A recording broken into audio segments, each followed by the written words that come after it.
తెలంగాణ ప్రభుత్వం ఇటీవల నియమించిన పలు కార్పొరేషన్ల చైర్మన్లు వైస్ చైర్మన్లకు హైదరాబాద్లోని విశ్వేశ్వరయ్య భవన్లో అభినందన సొసైటీలో political empowerment with actual knowledge సంస్థాపకులు అభినందన సభ జరిగింది.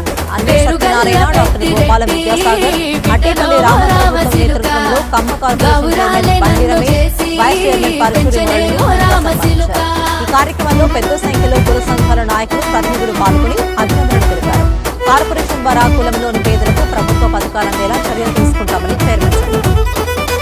నేను పుట్టినప్పుడు మా నాయన నిండు అమాసనంటనే మా నాయన ముఖమప్పుడు మా నాయన పండు పున్నమంటనే ఓ నాయన నేను పుట్టినప్పుడు మా నాయన నిండు అమాసనంటనే ఓ నాయన మా నాయన ముఖమప్పుడు మా నాయన పండు పున్నమంటనే ఓ నాయన మా నాయన గుండె తట్టే జగను ఊయల్లో